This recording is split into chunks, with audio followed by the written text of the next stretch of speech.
Welcome back to another edition of the Walker Valley Football Coaches Show, sponsored all season long by Wholesale Supply Group. Once again, I'm Andy Morris with Jacob Mason, and of course, Walker Valley head football coach Drew Akins. And it's playoff time. Week 12, Knox Karns. It's a road game, first round of the playoffs. A lot going on, a lot of energy after the big win last week. Got things going in the right direction, Coach. So how you guys feeling? How are you feeling? Yeah, it was definitely a good week for us. I've been talking the past few weeks about how I can feel momentum starting to swing back and really playing well, for the first half at both McMinn and Upperman. I thought we played really well in the first half in both those games. Just weren't able to sustain it all the way through. So getting a game where we sustained it all the way through and, ended the night with a shutout, really just kind of solidified that, just kind of got us that momentum back. And I've never, you always hear about the playoff thing where it's like, all right, it's playoff time, everybody's 0-0. And typically, I've been in the playoffs a lot as a coach, mostly as an assistant, but these past 2 years here as a head coach, we've entered the playoffs, and really it's just been a kind of a continuation. At Ooltewah, it's always, hey, we're just going to keep doing what we're doing. At Red Bank, especially, it was always, hey, we're 10-0 or 9-2 or 9-1, and we're just going to continue what we're doing because it's been a really successful year. But this year more than any other year, it's really been kind of a hey 0-0, like let's reset, and that's kind of been our message to our guys this year or this week is hey, like reset. This is truly a team that you can go be 0-0 again, and you can redefine what this year is for us. What we think, what people think about this year can be redefined right now as we start a new season. So, we started the year so strong and went through that lull there. After we went 4-1, we lost 4 in a row. But really for the last 3 weeks, you guys and I have talked about how we've just made progress and we've practiced better. The momentum has gradually shifted back in your favor. Absolutely. And that comes from practice. I honestly believe, we really practiced poorly there at the beginning of the year. And just not lucked up. We were just better than the teams we were playing, so it didn't cost us. And then it started costing us, and we realized, man, if you don't practice at a higher level, then it's going to really come back to bite you. And there in that 4-game stretch, it really cost us. And we paid for being so lackadaisical early in the year. But then you started seeing kind of the tide turn, and I start to practice better. And then we played a really good first half, against McMinn, especially defensively. And then against Upperman, we played a really good half offensively and defensively. Both two really good teams. Really good teams. And then last week, we kind of put it all together against a team that, they're struggling. But I'm telling you, man, their defense was really good. And that defensive line lived up to exactly who I thought they were. And we handled them pretty well up front. So it was good to see offensively us, take some steps forward. And we got some film I'm going to show some of the scheme stuff we did. And I think one of the biggest plays that we made was on Friday night. So it was a cool night for us. It was a great celebration, and it's always fun when you get a 0 on the board and you get to have wings on Thursday. So. That's right. Of course, with the shutout, the team gets a wing party, courtesy of Coach Akins and his staff. But again, a quick score recap: 34-0 last week over Howard. And as you said, this is a Howard team that had kind of been struggling, but they played a lot of close games as well, too. They have athletes on the field. They had a good defensive line, and you talked with us about being able to establish that run game, and when you needed to, you were so successful through the air, you almost didn't need to, but situationally, you guys had some big runs when you needed them against a good defensive line. Yeah, I thought one of the best runs of the year. We ran a power down, and we didn't score on it, but it was a 5-yard gain. Spencer did a really good job of being patient. We had a good down block. Judah had a great out block. Chop fit perfectly. And Spencer timed it up really well. So that, even seeing that kind of stuff come together. Cam Davis had a first down run late in the game. Really just was really happy with us all the way around. And we're throwing the ball really well. I think, one thing that we talked about today is, we're kind of going to redefine what our goals are, because really we haven't hit a lot of offensive goals. Even in our wins, we haven't hit a lot of offensive goals. And I think part of that is because we haven't set good offensive goals that lead to wins. So we need to redefine what those are for us and create goals offensively that actually lead to wins. And, one that's never going to change is protecting the football. We've got to do a better job protecting the football and the quarterback. We had one turnover the other night on not a botch snap. I think we just took our eyes off of it before. It was coming in hot, and, we reached to catch it without our eyes. That was our one turnover, but we didn't protect the quarterback very well. We had 2 or 3 sacks the other night that we got to clean up. That's always going to be something that we kind of thrive on. But the other things that we have set as goals just aren't leading to wins. Even in our wins, we're not hitting those goals, so they must not be good goals for us. So we're going to reevaluate. We started a new season. We're 0-0, so let's redefine what our goals are defensively. Man, we hit all 3 goals. Under 24 points, 2 or more turnovers, we had 3, and then third down percentage, I think we held them to 22% on third down, which is obviously a really good night for our defense. So our defense had a successful night, and it led to a 0 on the scoreboard. And Coach, before we go into some film here that we're excited to be able to do with you guys, let's talk individuals. So offensively, Ryan Lay had a great game. I believe we said 12 or 13 completions for 240-plus yards on the night.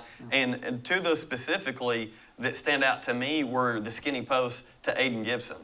Yeah, and that's one of the plays that we're going to go over. I'll show you kind of the scheme behind that. It was a really good job by our coaching staff, just kind of knowing, hey, in this situation, when we look at it, it's a 3rd and 10. Hey, if we get in this situation, I think we can get in this set and we can get Gibby open. So we hit Gibby twice on that, and he played a really good game. I think he ended up with 6 catches for close to 115 and a touchdown. I thought Spencer Jackson played a really good game. His big-time catch is on there. A 51-yard touchdown reception by him. So definitely did some good things offensively. We had 4 different receivers catch a touchdown pass, and then Spencer obviously was able to run one in as well. But thought Ryan played a really good game, in a really pressure situation. He did a great job of finding, really one of the few pressure situations we had on the night. It was 4th and 3 from our own 49, and we decided to go for it, and he hit Spencer over the middle on a slant. I'm going to show that one too. That's I think one of the biggest plays we made this year, honestly, especially in these last 5 weeks, just executing. When we talked a lot about executing, and that was one play I thought we executed really well. So. And, that's really good for Ryan Lay to kind of build that confidence leading into this week, to have such a crisp week, to be able to throw for 200-plus, 250-plus yards, and really the timing. It sounds like the time. Obviously I didn't get to be there tonight. I listened to it on the radio, but it sounded like the timing was on. How important is it that he had a week like that before such a big game in the playoffs? Yeah, I think, anytime you get confidence like that, and you show, I think one thing we showed him this week is that when you execute what we call – you can take an easy throw, for very little yardage in the air, and it can turn into a 51-yard touchdown. But you got to execute that 10-yard throw to make it go 51. So, he did some really good things. I thought his throws to Aiden Gibson, the verticals that we're going to show are 2 really good throws in big-time situations. But, I think the biggest thing he did was he just stayed calm and did what he was asked to do. He didn't do anything too much. He made one big play that was kind of unscripted, but the rest of it was pretty well scripted. And that's the beauty of this offense, is you don't really have to do much unscripted stuff. It's all scripted. You always, when we call this, we're trying to hit this receiver. Or you're reading this one read, and based on what that guy does, you make a play off that. So, this offense works best when it's scripted. He made one play that was unscripted. That was a really good play, but for the most part, he just did what he's coached to do and saw a lot of success with that. A lot of times when you see that success, it makes you want to do that again. So I think that gave him a lot of confidence within our scheme to make plays, and he did for sure the other night, did that really well.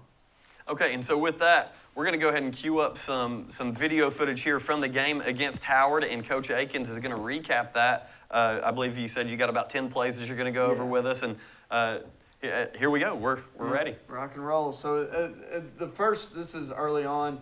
This was right after our turnover. We had that missed snap that we talked about, and then our defense comes out. The second play after that missed snap, this is a really cool. I'll How did that happen? All right, let me log back in.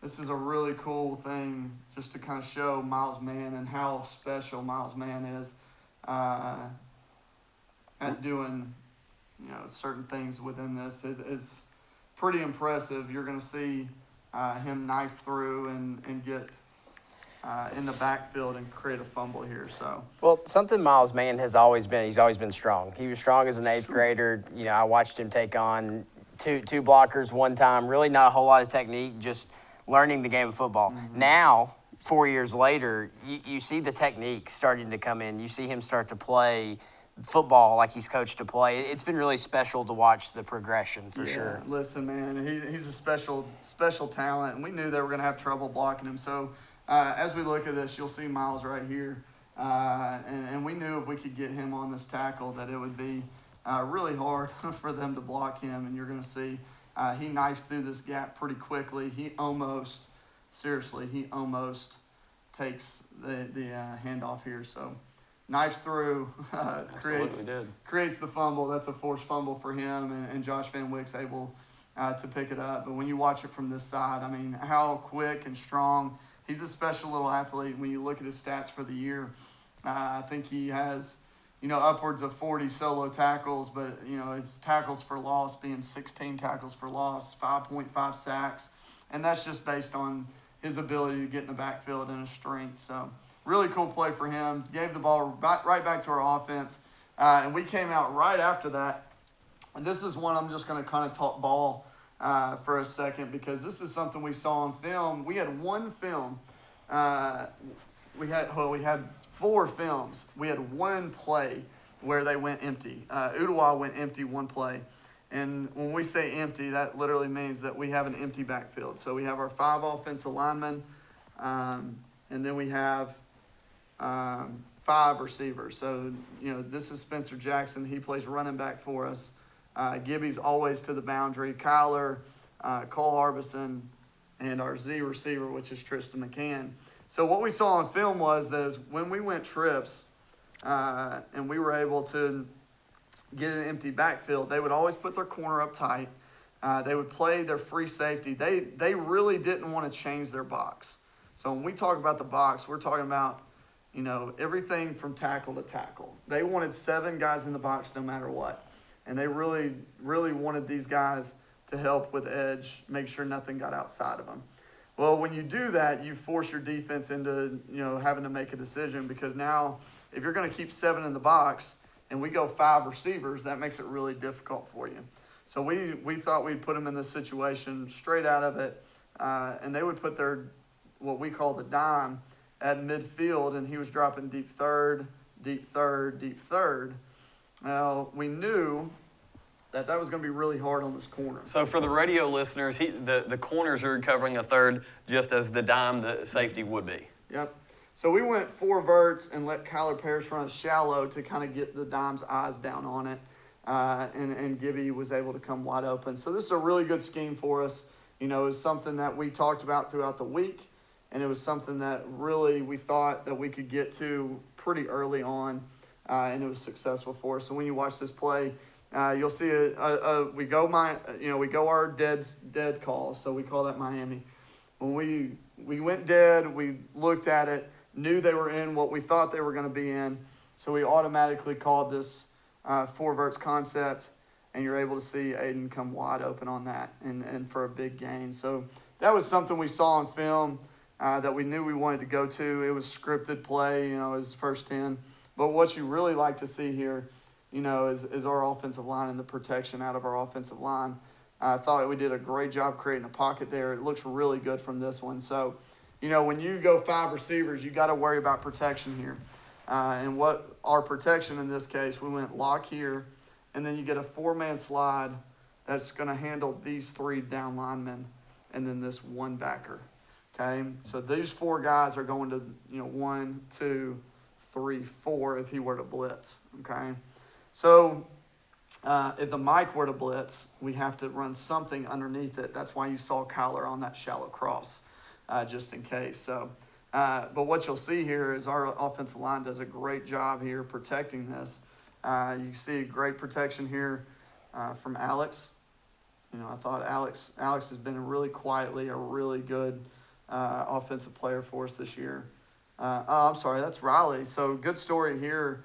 Ethan West got hurt throughout the week, and we had to start a sophomore. And you may not have noticed that, which is good. Yeah. Anytime you're notice exactly right. an offensive lineman, it's a good thing. So Riley does a good job here in a man protection. That's really tough. But if you look at that protection right there, Ryan's got a really clean pocket. I love seeing this, where Ryan has, man on man, every hat's accounted for. Yeah, two guys there, and then these two guys pressing those guys vertical. So really good protection, really good play, and I thought that led to, a really big play for us there. The Madden special right there. No there. doubt. So after that, Gibby gets us down close. We sprint out. We're able to hit Cole Harbison, on a sprint out protection. So nice throw there, able to get into the end zone. Later on, we come back. I think this is the very next drive. They have probably an 8-play drive, and then miss snap, and then Miles Mann again. The first one he caused. This one he's in the backfield again, and he's recovering the miss handoff. So just Miles is always in the backfield. I feel like he's always around the football, and when you're around the football, sometimes you're gifted, a pretty easy fumble recovery. So first half ends 20-0, and we go into halftime. Really kind of felt choppy. It was kind of weird start, because we were attacking there, and we're tackling with verticals, and we came out of halftime and just said, hey, let's get back into our screen game. Let's try to get some screens in. So this is what you'll see here, 3 straight plays I just wanted to show. Really simple play action away. So we're going to go play action here, and then we're going to flat to safety. We go to this safety, and then Tristan's going to jump inside and block. We're going to get the ball into Cade's hands really quickly here. We hit 3 screens in a row to 3 different receivers here, and it's a good start to our half. And this is something we saw you do a lot last year with Brody Swafford. Mm-hmm. Cade's a very similar player to that, and this is something where we're able to get the ball out of our hand really quick. So protection's not really that scary. Receivers have really been working blocking a lot, so you got a really good look here of how easy throw and catch, and make them make a play in space. And I thought that was a great play to start the half. You can see it really good from this angle, how well this play develops into, boom, right here. Tristan does a good job, and at this point, it's, blocker in front and Cade running away from these 2 guys. We have them leveraged. Anytime you can get leverage on a defense, it makes it more difficult on them. So good play to start the half for sure. Come back, and we do the same thing now into the boundary, so a little different set here. And then we just throw it into the boundary, and again, nice, easy 12-yard gain there. Something that we're able to get to the edge pretty quickly. Again, really easy, just jump back. We got a blocker in front, and all we're trying to do is out-leverage this kid. So if we can out-leverage him and get outside of him with a blocker in front, you got an opportunity to make a first down play here, and Blaine does a good job getting vertical right away, getting outside, making a guy miss, and gaining 12 yards there. Again, just seeing the leverage on it, this is a cool view of what we're talking about. When I say leverage, I want y'all to see when he catches it, boom. Again, leverage is anytime you can get here. So we're trying to get to the sideline, because the sideline makes them chase you. So if you can get leverage and then you cut back and make one guy miss, and you got a chance. So anytime you spread the defense out, you hear a lot of these spread guys saying, hey, let's make them cover 53 1/3.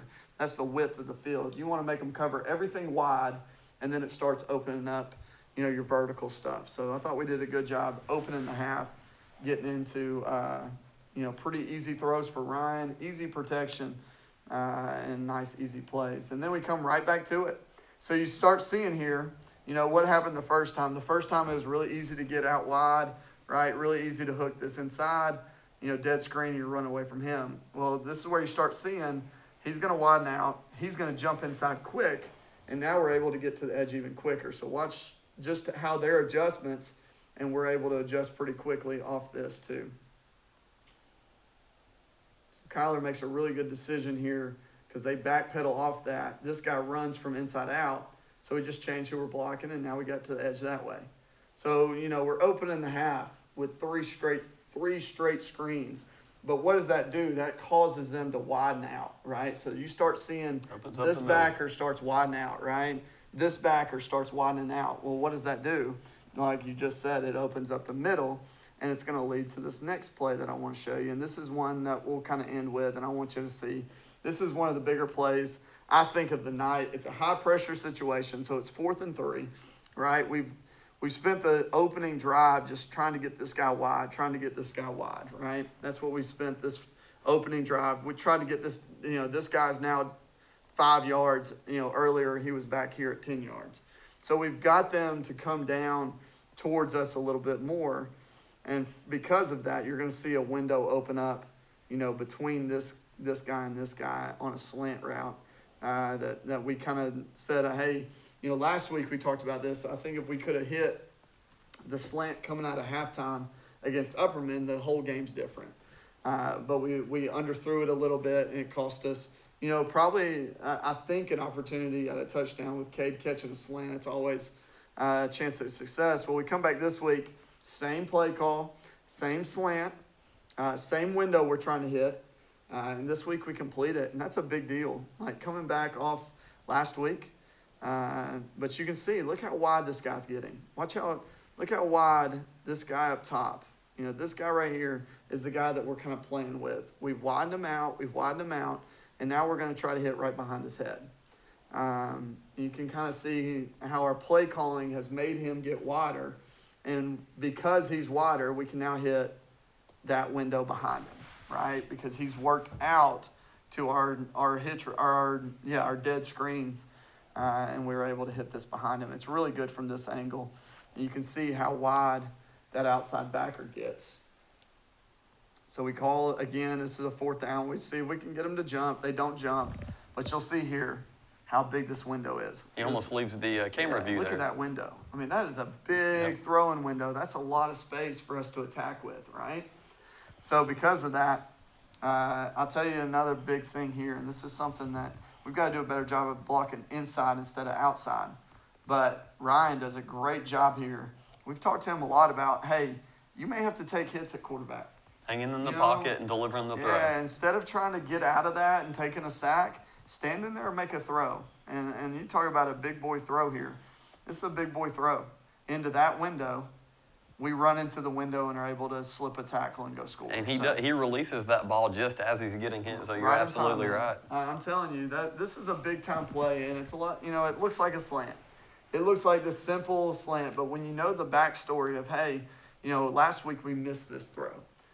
For him to stand in the pocket, take a hit, see the window, trust that Spencer's going to get into that window, that's a big-time play, and it led to a big-time touchdown. So I wanted to show those, those couple things and kind of talk about how we schemed those things throughout the night. And, it led to, a big night for us offensively with Ryan.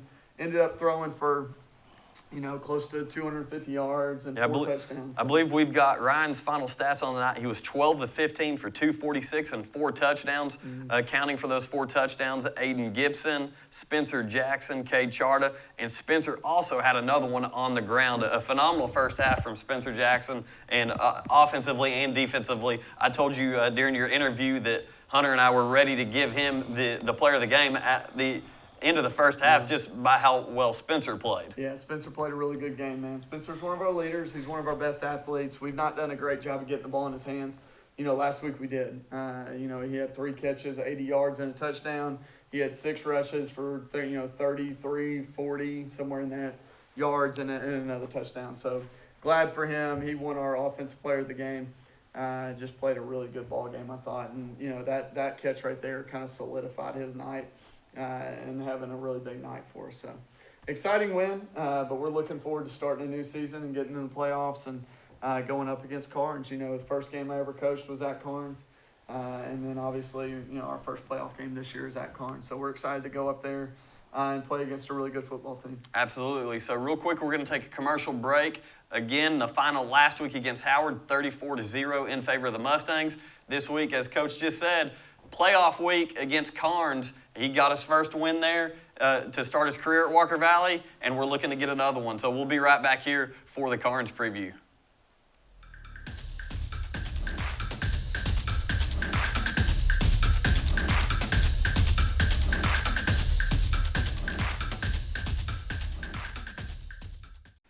Welcome back to the Walker Valley Football Coaches Show, sponsored all season long by Wholesale Supply Group. Once again, I'm Andy Morris with Jacob Mason and Walker Valley head football coach Drew Akins. And of course, it's playoff week, week 1 of the playoffs. Knox Karns, we're on the road. And before we went to break, we said, Coach, you got your first win there. So we've got high expectations of remaining undefeated at Karns. Yeah, they're a good football team. If you look at that region, you have Powell, who's one of the, last year was one of the best teams in, 5A. You had Oak Ridge, who ended up making the state in 5A. Karns was, West moved out of that region, so it's now Karns has moved in, and they were able to beat Oak Ridge. Oak Ridge just had a, kind of up and down. They had a lot of athletes, but Karns was able to beat them to finish the 2 seed. So it's a great opportunity for us to go up and play against a really good football team. And really play against a really good football player. I think they probably have one of the best, if not the best, player in the state of Tennessee. He's leading the nation in rushing. So maybe even the country. Yeah. Yeah, he's a heck of a football player, man. It's going to be a great task for us to keep our eyes on him and to be able to get him on the ground. It doesn't matter, honestly, the films that we've seen of him. He can make you miss in a phone booth. He's a really impressive kid. We played against him 2 years ago as a freshman, and one of his first touches, he went, I think, 70 yards straight up the middle for a touchdown. So he's a really good football player. We're going to have to make sure that we bottle him up. It's something that you're not going to hold him to 0. It's kind of like playing, basketball against Michael Jordan. You're not going to hold him to 0, but you try to limit him and don't let other guys beat you. So how do you limit him and make sure that, their other players don't go off on this big night where you can't put every egg in his basket, because they do have some other players that can complement him. So we've got to do a good job of playing within our scheme. I think our defensive staff has done a great job of understanding what they're trying to do and attacking what they're trying to do. So again, with that being said, Karns is 6-4. They're beatable. They've lost 4 games. Their first loss was to Knox Powell. Obviously, a very good Knox Powell team, 47-20. Has the number 1 recruit in the nation. Absolutely. Not a bad, not a bad loss. We'll worry about that later. That next loss was to Tennessee High out of Bristol, 33-31 in a very tight game, obviously. And then Knox Halls, 35-14. Halls traditionally has good line. They can run the ball. They ran the ball on them really well. Coach Cummings, who was at Cleveland, previously, did a really good job. We were able to see that film, and they did a really good job running the ball at them. Really held on to the football, and then Karns had 4 turnovers. That's what kind of led to that win. And then last week, Karns, they lose their last regular season game of the year to a tough Clinton team, a very tough Clinton team, 50-7. Yeah, and I've spoken to that head coach, and obviously we've kind of watched that film. They're very similar to us. They got a really good quarterback that can spin it. Their defense was just unreal. They attacked all night, and that's one of those, hey, watch how these guys attack. So you're telling us you like the matchup? I'm not saying that, but I am saying putting you on the spot. I am saying that, if you attack like this, yeah, then you can hold them to 7. What a job by Clinton holding them to 7 points. Nobody's done that this year. But the way they did it when you watch film is he makes the first guy miss almost every time. The Bishop kid, the running back, makes the first guy miss almost every time. But then you see the second guy and the third guy. They never relented in attacking him and getting him on the ground. And it's going to take more than one kid. If you leave this kid to one-on-one matchups, he's going to win them. He's that good. And our players understand that. But if the first guy misses, the second guy's got to be there to clean it up. You've got to play with a relentless effort, and we're going to have to preach that this week. So is that, do you attack him from the outside shoulder, try to flush him back into the, towards the box where all the men are to come help? Is that kind of your game plan there? It gets back into kind of what we were talking about with our film. We're trying to you try to leverage a defense. A defense is trying to leverage the offense. Offense is trying to break the leverage of the defense. So you've got to bottle him up, and you've got to set an edge. So when we talk about setting an edge, we're talking about, our nickel, Tucker Owenby, setting an edge and making him cut back in to Judah and Kyler and Eli, to Miles Mann, to Jackson Gibson, who are running from inside out. Same thing to the boundary. A lot of times you'll see our safety come up and run the alley. Well, his job is to make that running back cut back inside so he can get back to Miles Mann and Jackson Gibson and our linebackers that are running from inside out. So you've got to set a tight edge, and once you've set an edge, you've got to run from inside out to be able to make the tackle. But then you have to worry again about over-leveraging. Sometimes you've seen that out of us where we over-leverage something and it opens up a cutback lane. So you've got to be disciplined in your leverage. When we talk about leverage, we talk about so who's setting the edge, who's the cutback player, who's the deep cutback player. So cutback handles one cut. A deep cutback handles two cuts. So if he cuts and then cuts again, you should have another player there for the deep cutback. Ready to have that angle. Another guy folding in case he gets around that. So there's all these layers to a defense. And that's something, we've spent hours and hours the past 2 years on talking about leverage. How do we leverage the football? Because if you let it get to the edge, you don't leverage it, and it gets to the numbers, you always hear, what do you always hear? Hash, number, sideline, right? Well, if you let it get hash, number, sideline, there's nobody left. You're not going to catch this kid. So if you let it get hash, number, sideline. You don't want it to turn into a sprint. And get vertical, it's going to turn into a sprint, and there's no angle you can take to catch him.